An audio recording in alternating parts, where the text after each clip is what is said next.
And for those of you who always condemn yourself thinking that you have something in you that makes you unusable to God, I just want to remind that the Lord was not confused when he saved you.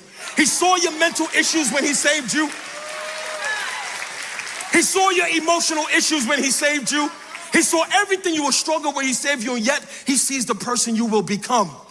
He sees the woman you will become.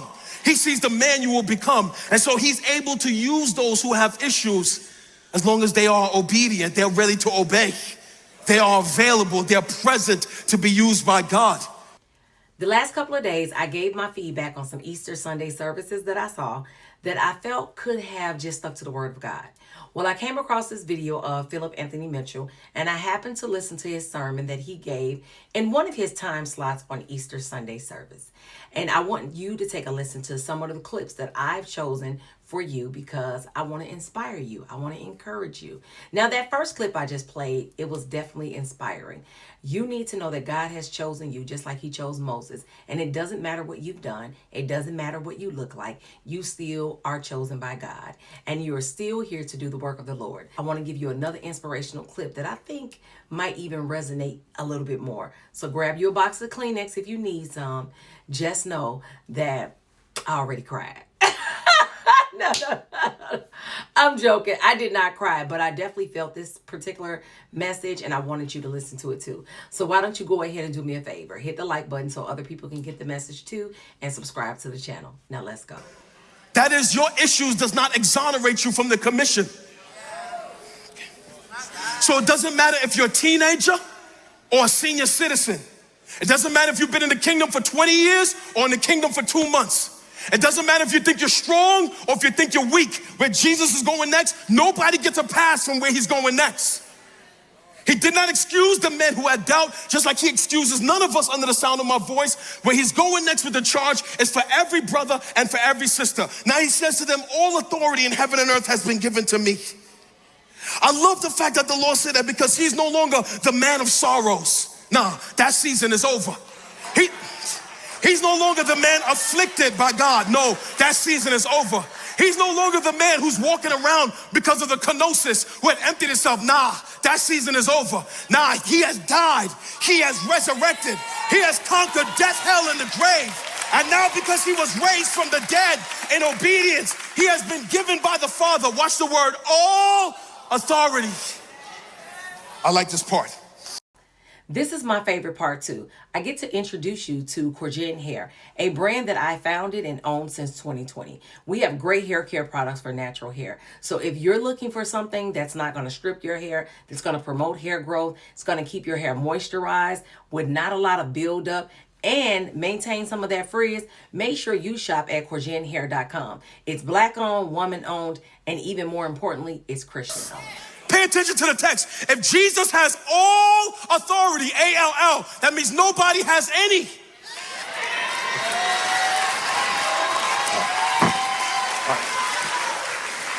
If Jesus has all authority, that means the devil has no authority. You panic. I'm trying to help some of y'all that be worshiping the devil and you blame him for everything. You give him too much power and too much credit. The devil has no authority. He can't just wreck shop in your house and wreck shop in your marriage. You gotta learn to take authority over the devil. The devil has no authority. He's just a puppet for God. That's why he had to go to God and ask for permission to attack Job.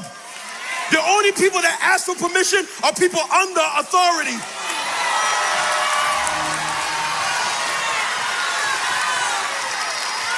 He's under authority. So even when he be attacking you and me, is the Lord allowing him on a leash? He just be having him like a puppet, using him to afflict us every now and then. Afflict her, but don't go no further. Afflict him, but don't go no further. You got 3 months to give him a hard time, but don't go no further. Yes, man. And all that time, the Lord just be testing you to see. Go ahead, have your way with her for 6 months. Watch how she crawl into the gathering. Watch how she open that Bible. Watch how he keep praying. Watch how he keep worshiping. Watch how he keep being faithful. Go ahead, have your way. You get 6 months. I bet you they won't curse me during that time. Here on a leash. If Jesus has all authority, the devil can't have any. All means all. In the Greek, it means all. In Hebrew, it means all.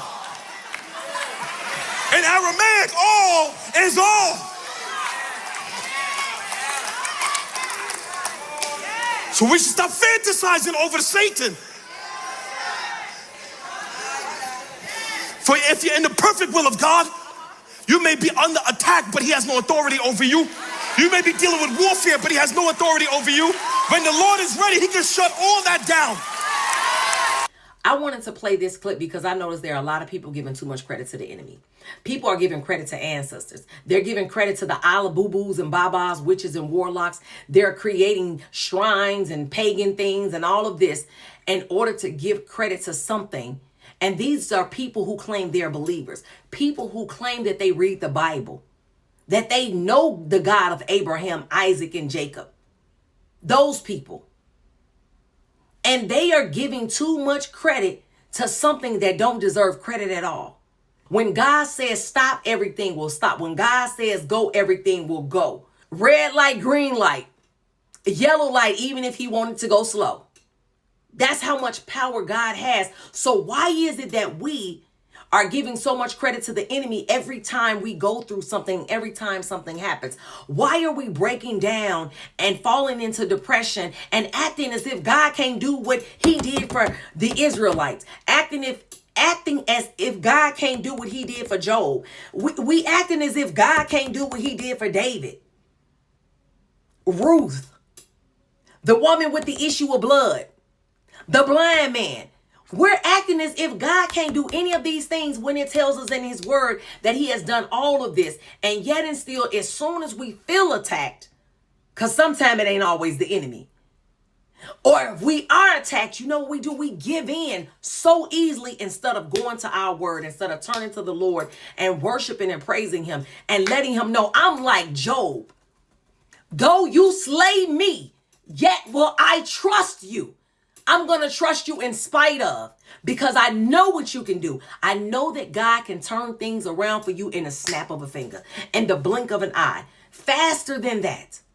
But you have to trust him and understand that anytime God does bring something against you, it is for you to get something out of it. That's why you should immediately go to the Lord and ask him, what is it that you're trying to show me? I know this attack or this warfare I'm in, it's not for no reason. What is it that you need me to see? Does my heart need to be cleaned up? It's something. And you should be turning to God to find out what that something is. I really, truly hope that this message that Pastor Philip Anthony Mitchell gave you inspires you. Because in Matthew 28:18, it tells us that God has all authority. In Romans 3:1, I believe it tells us that God has all authority. That's in the heavens and on the earth. Now, let me know what you think about this video in the comments below, because that's what I'm here for.